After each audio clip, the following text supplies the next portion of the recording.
Hello everyone, welcome back once again to my channel the rational economist. Class 12th accountancy का admission of a partner chapter को continue करते हुए आज की इस वीडियो में हम लोग पढ़ेंगे रीवैल्यूएशन अकाउंट के कुछ टॉपिक्स को। ऑलरेडी वैसे हम रीवैल्यूएशन अकाउंट को change in profit sharing ratio among the existing partner में कंप्लीट कर चुके हैं बहुत ज्यादा डिटेल में। आज की इस वीडियो में एक उसको रिवाइज कर लेंगे, साथ साथ एक क्वेश्चन है उसकी कुछ एंट्रीज सॉल्व कर लेंगे ताकि हमारा रीवैल्यूएशन और ज्यादा स्ट्रॉन्ग हो जाए। So without wasting the time video को शुरू करते हैं। चैनल को सब्सक्राइब कर लेना और बेल आइकन को प्रेस कर लेना ताकि आपको लेटेस्ट वीडियो के नोटिफिकेशन साथ के साथ मिलते रहे। So let's start with the video.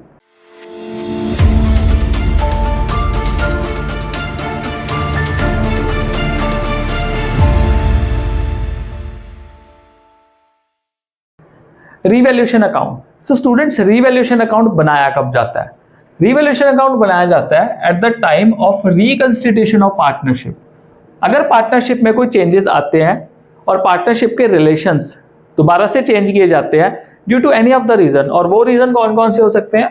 Admission, retirement, death या change in profit sharing ratio among the existing partner, तो उस टाइम पे रीवैल्यूएशन अकाउंट को बनाया जाता है। अब इसका पर्पस क्या है? Now its purpose is to record change in the value of assets and liabilities and distribute the profit और loss arising from such revaluation among the existing partner in their old profit sharing ratio. अब है क्या इसमें? देखो, जब भी ना कोई नया पार्टनर, अब हम एडमिशन कर रहे हैं तो एडमिशन के पर्सपेक्टिव से समझते हैं।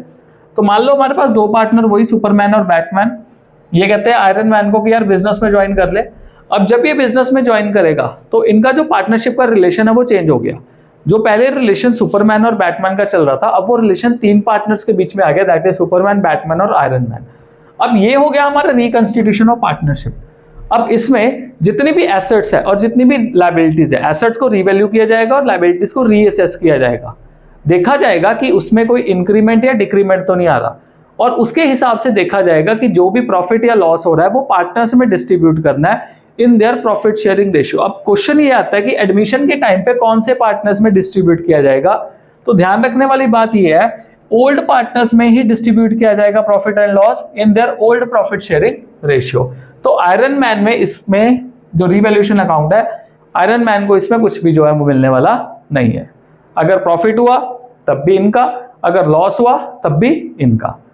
रीवैल्यूएशन होने के बाद आयरन मैन के जो राइट्स है वो एसेट्स और लायबिलिटीज पे आ सकते हैं। समझे?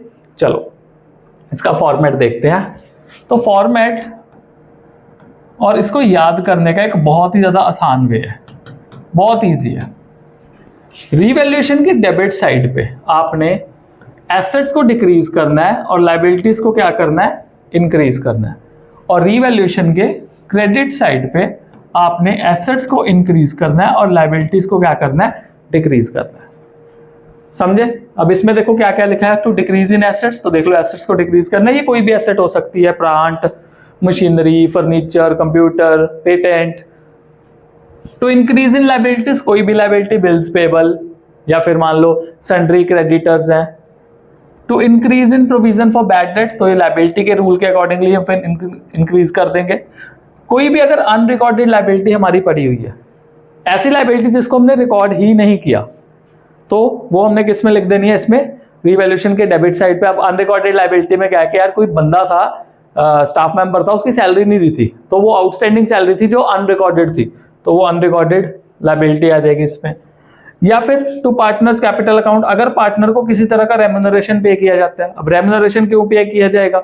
एडमिशन होने के टाइम पे अगर वो सारा काम एडमिशन का करा रहा है, नए पार्टनर का एक पार्टनर, मान लो बैटमैन सारा काम करा रहा है आयरन मैन के एडमिशन होने का, तो बैटमैन का इतना टाइम लग रहा है, बैटमैन का पैसा लग रहा है, तो वो पैसा किसको बाद में दिया जाएगा? बैटमैन को पे कर दिया जाएगा in the form of a remuneration. अगर कोई एक्सपेंस होता है, फर्म के बिहाफ पे एक्सपेंस हो रहा है, तो फर्म कर रही है, तो वो यहाँ पे आ जाएगा डेबिट साइड पे। क्रेडिट साइड पे बाय इंक्रीज इन एसेट, कोई भी एसेट अगर इंक्रीज कर रही है, अगर लायबिलिटी डिक्रीज कर रही है, ऑलरेडी आपको बता दिया। अगर प्रोविजन फॉर बैड डेट हमारा जो है वो डिक्रीज हो रहा है। अगर कोई अनरिकॉर्डेड एसेट है बिजनेस में, अनरिकॉर्डेड एसेट जैसे मान लो कोई टाइपराइटर हो गया, पुराना टाइपराइटर था, बिजनेस के स्टोर रूम में पड़ा हुआ है, बाद में पता लगा यार इसका भी कुछ वैल्यू है, तो वो हमारा अनरिकॉर्डेड एसेट जो है वो बन जाएगा। तो इसको सीधा रीवैल्यूएशन अकाउंट में हमने लाके रख देना है, राइट। अब गेन और लॉस का सिनेरियो समझो, गेन ऑन रीवैल्यूएशन और लॉस ऑन रीवैल्यूएशन कब होता है? देखो, अगर मान लो आपकी जो क्रेडिट साइड है वो बड़ी है डेबिट साइड से, तो यहाँ पे आ जाएगा to partner capital slash current account, and this is called as gain on revaluation. इसको गेन लिखेंगे हम। तो गेन कौन से पार्टनर्स में? दो पार्टनर्स जो ओल्ड है, सुपरमैन और बैटमैन। अगर रेशियो नहीं दिया तो 1:1 इक्वल रेशियो में क्या कर देंगे? डिस्ट्रीब्यूट कर देंगे। समझ लग गया? तो ये गेन है। ये तब होगा अगर आपकी क्रेडिट साइड बड़ी है किस साइड से? डेबिट साइड से। गेन तब होगा अगर क्रेडिट साइड बड़ी है किस साइड से? डेबिट साइड से।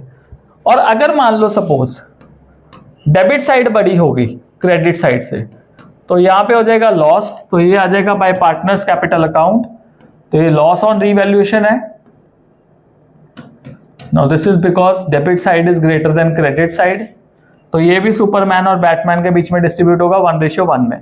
ध्यान रखना दोनों में से एक ही चीज होगी, या तो गेन होगा या फिर लॉस होगा। दोनों चीजें नहीं हो सकती। क्लियर हुआ? चलो एक क्वेश्चन करते हैं। इंपॉर्टेंट केसेस हैं। Pass the journal entries to record following transactions on admission of Jiyan as a partner in the journal of Nobita and Doraemon who are sharing profits in 2:3। तो नोबिता डोरेमोन दो partner है, 2:3 में business में profit को share कर रहे हैं। जियान को कहते हैं चल भाई तू भी आजा बिजनेस में ज्वाइन कर ले। अब जब जियान आएगा तो that means it is reconstitution of partnership, और जब भी रिकंस्टिट्यूशन ऑफ पार्टनरशिप होता है तो क्या बनाते हैं? Revaluation account. तो उसी रिलेटेड हमने कुछ जर्नल एंट्रीज दी हुई हैं, तो we will be focusing on journal entry. आज की इस वीडियो में जर्नल एंट्री पे फोकस करेंगे, बिकॉज ऑलरेडी जब change in profit sharing ratio among existing partner कराया था तो उसमें हमने अकाउंट वगैरह देख लिया था। और अगर रही बात अकाउंट की, तो जब लॉन्ग क्वेश्चन करेंगे तो उसमें रीवैल्यूएशन का अकाउंट दोबारा से इसको रिवाइज किया जाएगा। तो जर्नल देख लेते हैं, बाद में आपको फॉर्मेट के साथ मैं समझा दूंगा कि जर्नल में आपने लेजर तक उसको लेके कैसे जाना है। तो पहला देखते हैं। Now the value of furniture is increase by ₹10,000। अब एंट्रीज करने से पहले ना दो रूल्स का याद रखना है, हमने +1 में पढ़े थे। एसेट्स अगर बढ़ती हैं तो उनको डेबिट किया जाता है, और अगर कम होती हैं तो उनको क्या किया जाता है? क्रेडिट। और उसी तरह अगर जो लायबिलिटीज है, लायबिलिटीज अगर इंक्रीज होती है तो उनको क्रेडिट करते हैं, और जो डिक्रीज होती है तो उनको क्या कर देते हैं? डेबिट कर देते हैं। Got it? अब इस केस में जो फर्नीचर है उसका value it is increasing by 10,000। ये वर्ड ध्यान रखना, बाय। सीधी सीधी एब्सोल्यूट वैल्यू दे दी कि फर्नीचर का वैल्यू कितने से बढ़ रहा है? 10,000 रुपए से बढ़ रहा है। अब फर्नीचर क्या है? एसेट। बढ़ती हुई एसेट को क्या करते हैं? डेबिट करते हैं। तो एंट्री क्या बनेगी? Furniture account debit to revaluation account. कितने से बढ़ा? 10,000 और 10,000। अब देखो रीवैल्यूएशन अकाउंट यहां पे क्या हो रहा है? क्रेडिट। यहां पे चेक करो रीवैल्यूएशन अकाउंट क्या हो रहा है? क्रेडिट। किसकी वजह से? एसेट के बढ़ने की वजह से। क्योंकि एसेट जो बढ़ी है, देखो बाय इंक्रीज इन एसेट आ गया, तो यहां पे क्या लिखा जाएगा? बाय फर्नीचर अमाउंट कितना आ जाएगा? 10,000 रुपए आ जाएगा। तो इस तरह से आप पोस्टिंग भी जो है वो कर सकते हो। नेक्स्ट वन देखते हैं। The value of furniture is to be increased to. यहां पे ध्यान रखो, यहां पे क्या था? इसको 10,000 से बढ़ाना है। अब यहाँ पे क्या कह रहे हैं? इंक्रीज टू, मतलब कितने तक लेके चले जाओ? 40,000 तक लेके चले जाओ। 40,000 तक वैल्यू कर दो। बुक वैल्यू कितना है फर्नीचर का? 20,000 रुपया। बुक वैल्यू 20,000 है, आपकी वैल्यू आपने कहां तक लेके जानी है? 40,000 तक। दैट मीन्स कितना वैल्यू इंक्रीज करना है? दोनों का डिफरेंस देखो, तो 40 और 20 का अगर आप डिफरेंस देखोगे तो वो कितना बन जाएगा आपका? 20,000 डिफरेंस बन जाएगा। तो 20,000 से आपका फर्नीचर का वैल्यू बढ़ रहा है। ऑलरेडी आपको बता दिया अगर एसेट का वैल्यू बढ़ता है, फर्नीचर अकाउंट डेबिट कितने से? 20,000 से टू रीवैल्यूएशन अकाउंट 20,000। डन।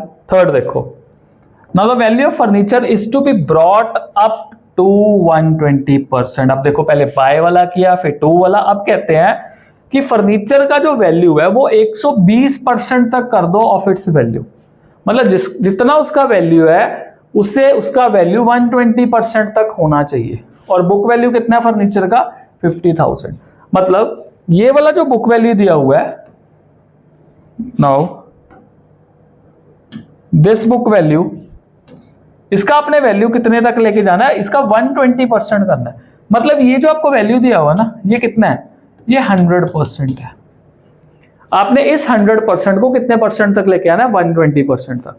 तो इसको करना क्या है, 50,000 जितनी वैल्यू तक लेके जाना है, कितने तक लेके जाना है, 120 तक, मल्टीप्लाई कर दो और जितनी वैल्यू ऑलरेडी है उसको नीचे लिख लो। तो अगर मैं इसको सॉल्व करूंगा तो मेरी 120% तक वैल्यू कितनी हो जाएगी, 60,000 की वैल्यू हो जाएगी। पहले बुक वैल्यू कितना था, 50,000, अब बुक वैल्यू, अब कितना वैल्यू कर दिया, 60,000। कितने से वैल्यू बढ़ा, 10,000 रुपये से वैल्यू बढ़ा। तो फर्नीचर का अगर वैल्यू बढ़ा, एंट्री क्या बन जाएगी, entry will be furniture account debit to revaluation account. Amount कितना आएगा, 10,000, क्योंकि वैल्यू बढ़ कितने से रही है, 10,000 से। हमने रीवैल्यूएशन में बढ़ती हुई वैल्यू है कम होती हुई वैल्यू देखनी है। अभी तक के केसेस में हमारे पास तीनों वैल्यूज बढ़ी हैं, तो ये जल्दी से नोट डाउन कर लो, स्क्रीनशॉट ले लो या तो। नेक्स्ट देखते हैं। Now stock is under valued bye 10%। भाई स्टॉक का वैल्यू कम लिखा हुआ है, कितने परसेंट से, 10% से। तो बुक वैल्यू कितना है लिखा हुआ, मतलब बैलेंस शीट में वैल्यू कितना लिखा हुआ है, 18,000, बट ये वैल्यू जो है वो अंडर वैल्यूड है, कितने परसेंट से अंडर वैल्यूड है, 10% से। तो ध्यान में रखना, कोई भी चीज ना हमें अगर अंडर वैल्यूड है या ओवर वैल्यूड है, हमें 100% तक लेके जानी होती है। मतलब हमें इस 18,000 को कितने परसेंट तक लेके जाना है, 100% तक लेके जाना है। ये बहुत ही समझने वाला पॉइंट है। कोई भी वैल्यू अगर अंडर वैल्यूड है या ओवर वैल्यूड है, हमें उसको कहां तक लेके जाना है, 100% तक लेके जाना है। अभी हमें वैल्यू दी हुई है अंडर वैल्यूड, तो अंडर वैल्यूड का मतलब है 18,000 की वैल्यू मेरे को 100 तक लेके जानी है, बट वो कितने परसेंट से अंडर वैल्यूड है, 10% से अंडर वैल्यूड है।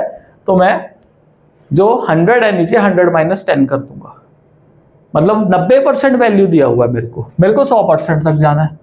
तो 18,000 इंटू 100 बटा 90, ये वैल्यू आ जाएगा मेरे पास 20,000 रुपये। सो 20,000 आ गया। तो बताओ मेरे को, हमारे पास बुक वैल्यू कितना था, 18,000, एक्चुअल वैल्यू कितना निकल के आया, 20,000। तो वैल्यू बढ़ा या कम हुआ स्टॉक का, अगेन बढ़ा। स्टॉक क्या है, एसेट। एसेट अगर बढ़ती है तो उसको डेबिट करते हैं, तो स्टॉक अकाउंट डेबिट कितने से करेंगे, 2,000 से, टू रीवैल्यूएशन अकाउंट कितना करूंगा, 2,000। डन। चलो नेक्स्ट देखते हैं। Now stock is over valued bye 10%। Stock जो है वो ओवर वैल्यूड है कितने से, 10% से। मतलब ये जो आपको वैल्यू दी है ये बढ़ी हुई वैल्यू है, ओवर वैल्यूड वैल्यू है। अब ओवर वैल्यूड हो अंडर वैल्यूड हो, कहां तक लेके जानी है, 100% तक लेके जानी है। 100% तक लेके जाने के लिए यहां पे क्या करूंगा, 22,000 इंटू 100, ये तो भाई करना ही करना है। अब बताओ ये वैल्यू जो है स्टॉक की ओवर वैल्यूड है अंडर वैल्यूड है, ओवर वैल्यूड। ओवर वैल्यूड कितने परसेंट है, 10%, तो 100 प्लस 10 कर दूंगा। तो what I will be getting, 22,000 into 100 divided by 110। तो ये भी मेरे पास कितना वैल्यू आ गया, 20,000 आ गया। अब देखो पहले बुक्स में कितनी वैल्यू दी थी, बुक्स मतलब बैलेंस शीट में 22,000, अब कितनी वैल्यू दे दी आगे, 20,000। अब बताओ एसेट कम हुई या बढ़ी, कम हुई। अब एसेट का रूल क्या पड़ा था कि अगर एसेट कम होती है तो उसको क्या करते हैं, क्रेडिट करते हैं। तो भाई अगर एसेट कम हो गई तो उसको तो कर दो क्रेडिट टू स्टॉक अकाउंट, कितने से, 2,000 से। डेबिट क्या किया जाएगा, रीवैल्यूएशन अकाउंट डेबिट 2,000। वापस जाऊं रीवैल्यूएशन अकाउंट पे जो हमने किया था फॉर्मेट में, ये देखो रीवैल्यूएशन अकाउंट डेबिट कब हो रहा है, जब एसेट का वैल्यू क्या हो रहा है, कम हो रहा है। तो इस एंट्री में स्टॉक का वैल्यू जो है हमारा कितने से कम हुआ, 2,000 रुपए से कम हुआ। तो अगर 2,000 से कम हुआ तो रीवैल्यूएशन को किस साइड में, मतलब डेबिट साइड में उसको लिखेंगे। Next one, the market value of computer is 25,000, book value कितना है, 20,000। भाई मार्केट में जाके कंप्यूटर का वैल्यू पूछा 25,000 है, पर बुक वैल्यू किताबों में कितना लिखा है, बैलेंस शीट में कितना लिख के बैठे हैं, हम लिख के बैठे हैं 20,000 रुपए। अब बताओ कंप्यूटर का वैल्यू बढ़ा या कम हुआ, अगेन बढ़ गया वैल्यू, एसेट का वैल्यू बढ़ा है। तो what we will be posting, computer account debit to revaluation account. कितने से बढ़ा, 5,000 और 5,000। ये होगी हमारी एंट्री। तो ऑलरेडी समझा हुआ है कि रीवैल्यूएशन क्रेडिट होता है कब, जब एसेट बढ़ती है। Next one, expenses on revaluation amount to ₹5,000 paid by Nobita. Nobita ने रीवैल्यूएशन के जो एक्सपेंसेस है वो पे किए हैं। कितने एक्सपेंसेस है? 5,000 रुपए। अब क्योंकि देखो वो बिजनेस के एक्सपेंसेस पे कर रहा है तो अल्टीमेटली बिजनेस उसको पैसा देगा, और जब बिजनेस उसको पैसा देगा तो एंट्री क्या बनेगी? Revaluation account debit to Nobita's capital account. 5,000 और 5,000, ये चेक करो। रीवैल्यूएशन अकाउंट डेबिट किसकी वजह से? क्योंकि पार्टनर को कुछ रेम्यूनरेशन मिल रहा है क्योंकि उसने क्या किया है? खर्चा पे किया है। तो वही एंट्री हमने बना दी, revaluation account debit to Nobita's capital account. जल्दी से इसको नोट डाउन कर लो, स्क्रीनशॉट ले लो, आसान सा है। नेक्स्ट वन देखते हैं। Machinery is taken bye Nobita for ₹80,000, book value is ₹60,000। चलो अब इस एंट्री में दो चीजें होंगी। एक तो देखो वो नोबिता जो है मशीनरी लेके जा रहा है 80,000 रुपए की, ठीक है, पर उसका बुक वैल्यू कितना था? 60,000 रुपए। पहले बताओ उसका वैल्यू कितने से बढ़ा? 20,000 रुपीज से। अब एसेट का वैल्यू बढ़ा, तो अगर एसेट बढ़ती है तो what we will be posting? Machinery account debit to revaluation account. ये तो हमारा फर्स्ट एंट्री हो गया, machinery account debit to revaluation account. कितना से? 20,000 रुपए से, क्योंकि वो वैल्यू कितने से बढ़ रही है? 20,000 रुपए से बढ़ रही है। अब याद रखना, जब भी कोई पार्टनर किसी भी एसेट को लेके जाता है, ध्यान में रखना, चाहे नोट कर लो, अगर कोई पार्टनर किसी भी एसेट को लेके जाता है तो उसकी कैपिटल को हम डेबिट कर देते हैं। और क्योंकि मशीन ले जाएगा वो, तो मशीन गई बिजनेस में से। अब जब मशीन बिजनेस में से गई तो बिजनेस में से मशीन कम होगी, एसेट कम हुई, तो एसेट कम होने पे उसको क्या करते हैं? क्रेडिट कर देते हैं। So entry will be Nobita's capital account debit to machinery account. Now the question is कितने अमाउंट से करेंगे? इट विल बी 80,000, तो ये 80,000 रुपए से होगा, ठीक है। ये हमारी दो एंट्रीज पड़ेंगी, पहली वाली ये आएगी एंट्री और दूसरी वाली ये वाली एंट्री आएगी। नेक्स्ट वन देखते हैं। Now 1/3 of the machinery is taken by Doraemon for ₹30,000 and the balance is revalued at 57,600। Now book value of machinery 72,000। कई बार कंफ्यूजन होती है कि यार इसको कितना अमाउंट रीवैल्यूएशन में डालेंगे, कितना डोरेमोन ले गया, या फिर क्या क्या करेंगे इसमें जो बचा कुछ है। तो सिंपल है, इसको पहले तो 72,000 को दो हिस्से में डिवाइड कर दो। अब वो दो हिस्से कौन कौन से हैं? पहले तो 1/3 कौन लेके गया? डोरेमोन। तो पहले डोरेमोन की कहानी देखते हैं। 1/3 और बाकी जो बचा वो कितना हो जाएगा? 2/3। 72,000 का अगर मैंने 1/3 किया तो ये मेरे पास कितना आ जाएगा? 24,000। और जो बचा है वो कितना होगा मेरे पास? 48,000। अब 1/3 वाला डोरेमोन कितने का लेके गया? 30,000 का। कितने का? 30,000 का। दैट मीन्स कितना वैल्यू ज्यादा देके गया? 6,000 वैल्यू ज्यादा देके गया, ठीक है। एंड जो बैलेंस है वो कितने का रीवैल्यू किया गया? 57,600। तो बैलेंस कितना था हमारा? 48,000। इसको जब रीवैल्यू किया तो वो रीवैल्यू किया 57,600। तो यहां पे कितने वैल्यू से ज्यादा रीवैल्यू किया? ये किया 9600 से। क्लियर हुआ? पहला जो था पार्ट 1/3 वो 6,000 से ज्यादा रुपए देके लेके गया, और दूसरा जब रीवैल्यू किया, पता किया उसका वैल्यू, तो उसमें 96 का एडिशन, 9600 का एडिशन था। दैट मीन्स टोटल मशीन का वैल्यू देखो प्लस में आ रहा है, प्लस में बढ़ रहा है। तो कितना वैल्यू बढ़ रहा है? ये बढ़ रहा है 15,600। तो हमारी एंट्री क्या बनेगी? Machinery account debit to revaluation account. कितना? 15,600। 15,600। ये 15,600 कैसे आया? यहाँ पे टोटल भी कर देता हूँ। 6,000 तो जो डोरेमोन ज्यादा पैसे देके गया वो वाले, और जो बैलेंस ज्यादा एक्स्ट्रा पैसा पे हमने रीवैल्यू किया है वो बोला, इसको जोड़ के आ गया हमारा 15,600। नेक्स्ट एंट्री में क्या होगा कि जो डोरेमोन मशीन लेके गया है वो सेम तरह की एंट्री बन जाएगी, Doraemon capital account debit to machinery account. कितना?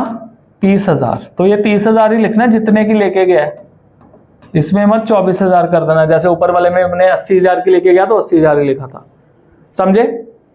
इसको जल्दी से नोट डाउन करो। चलो नेक्स्ट वन करते हैं ना। Out of the amount of insurance premium which was debited to P&L account ₹5,000 to be carried forward to next year. तो हुआ क्या था, आपको अगर थोड़ा बहुत याद हो +1 का बेसिक, तो P&L अकाउंट में हम यहाँ पे डेबिट साइड पे यहाँ लिखते थे ना टू इंश्योरेंस, ओके। तो यहाँ पे जो इंश्योरेंस 5,000 का लिखा हुआ था, इसको हमने कैरी फॉरवर्ड करना है नेक्स्ट ईयर में। ना carried forward to next year का मतलब होता है ये प्रीपेड इंश्योरेंस है हमारा, प्रीपेड है मतलब एडवांस में पे किया हुआ है। और प्रीपेड इंश्योरेंस का मतलब है कोई भी खर्चा अगर हम एडवांस में करते हैं तो वो हमारे लिए एसेट बन जाती है। तो एसेट बढ़ी अगेन, तो एंट्री बनेगी prepaid insurance account debit 5,000 to revaluation